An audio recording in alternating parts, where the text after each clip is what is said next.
Alors, un exemple de thème qu'on vous propose aujourd'hui avec Manon. Tiens, est-ce que tu peux nous lire le titre, s'il te plaît? Oui, les réseaux sociaux sont-ils utiles au travail? Bien, alors je vais vous lire l'article pour vous donner un petit peu le contexte et puis ensuite on va en parler. Massivement utilisés à des fins personnelles, les réseaux sociaux et les messageries grand public ont encore du mal à s'imposer dans le cadre professionnel, révèle un sondage Odoxa pour BFM Business. Mené sur 1005 Français, pas 1000, pas 900, 1005, les 20 et 21 janvier 2021, ce sondage montre que l'utilité de ces outils ne fait pas l'unanimité. Ainsi, seuls 26% des Français interrogés disent utiliser les messageries et les réseaux sociaux dans leur activité professionnelle. Les raisons de ce désamour sont multiples. D'une part, ils sont 39% seulement à estimer qu'ils permettent d'être plus efficaces au travail. D'autre part, 63% des personnes sollicitées répondent que les messageries et les réseaux sociaux ne sont pas assez sécurisés pour être utilisés dans un cadre professionnel. Enfin, on a plein de connecteurs dans ce texte. Leur utilisation soulève la problématique du droit à la déconnexion pour 68% des répondants. Malgré cette réticence, une nuance, les Français reconnaissent l'intérêt que ces outils présentent pour les entreprises qui peuvent promouvoir leurs produits et services à 82%, c'est énorme, ou pour trouver un emploi, plus de la moitié, 54%. D'ailleurs, en dehors du cadre professionnel, ils utilisent régulièrement une messagerie et un réseau social avec en tête Facebook. Oui, les professionnels français, ils sont pas encore trop sur Instagram. Puis WhatsApp et Instagram. Hein, les Français, on est quand même assez Facebook. C'est vrai. Bien. La question à 1 million d'euros. Comment trouver des arguments, Manon? Alors, la première chose à faire, bien sûr, c'est de bien identifier la problématique. Souvent, on est aidé par le titre, je trouve, qui est souvent formulé par une question. Pas toujours, mais quand même régulièrement. Ouais, Euh, dans 9 cas sur 10, je dirais, c'est quand même c'est le ça. titre qui est souvent ça, non?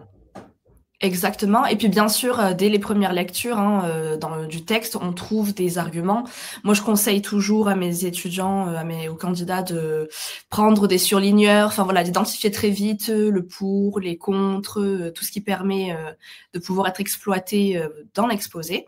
Alors, c'est Bien sûr, intéressant ce que tu viens de dire. Je te coupe une toute petite seconde parce que donc le jour de l'examen, on va vous donner l'article non, sur lequel vous allez devoir traiter le sujet. Dans certains centres d'examen, vous pouvez directement souligner le texte. Dans d'autres centres d'examen, non.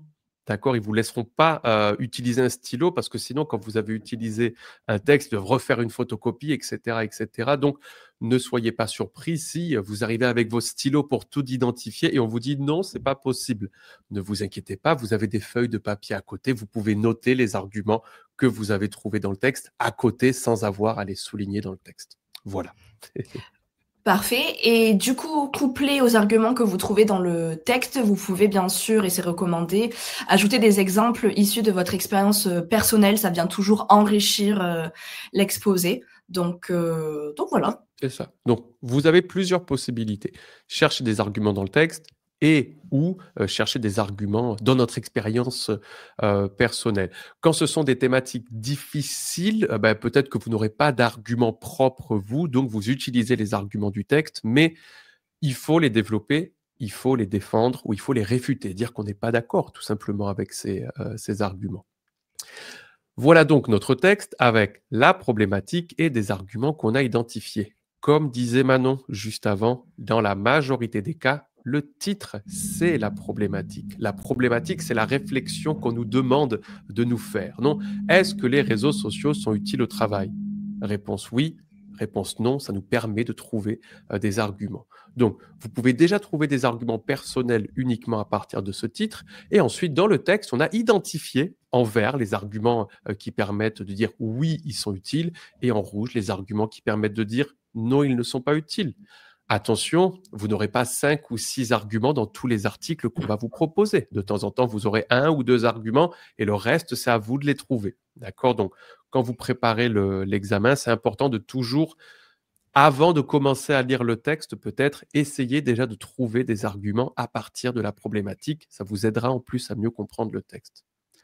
Les voici ces arguments qu'on a identifiés dans le texte. Comment faire pour les développer, les défendre et les réfuter? Manon, est-ce que tu peux nous expliquer? Oui, bah, il faut toujours aller plus loin, donc c'est-à-dire que sur la première idée, pas assez sécurisée pour être utilisée dans un cadre professionnel, il faut toujours se demander, bah, c'est-à-dire comment je peux expliquer? Est-ce que j'ai des exemples pour aller plus loin? Mmh. Même chose avec la problématique du droit à la déconnexion, de quoi ça parle? Est-ce que je peux préciser? Est-ce que je peux détailler? Apporter des informations, complémentaires? Ouais, Heu exactement. Si on passe aux idées, enfin plutôt positives, permettre d'être plus efficace au travail, bah, comment ça se fait? De quelle manière? Est-ce que j'ai des exemples à apporter, à ce niveau-là? Promouvoir leurs produits et les services, même chose, pourquoi est-ce que c'est utile pour l'entreprise ou le travailleur? Comment ça se fait qu'on ait mentionné ça dans ce texte? Il faut trouver, les Mmh. raisons qui vont avec.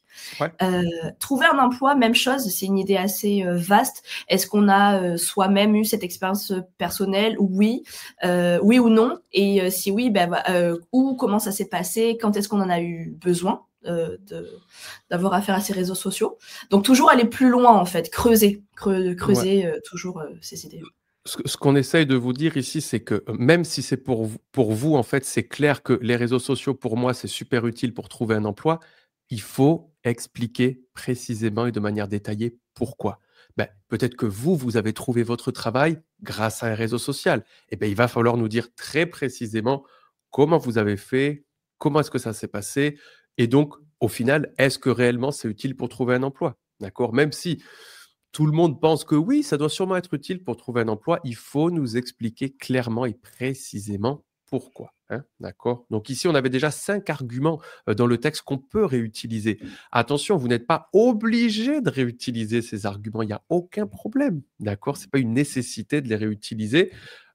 Vous pouvez en réutiliser certains et peut-être que si pour vous le mot déconnexion, c'est pas très clair et vous préférez pas parler de cette thématique, mais vous n'en parlez pas, il y a aucun problème. Peut-être que dans le débat, l'évaluateur vous en parlera, il sera un petit peu plus précis et on pourra développer cette partie.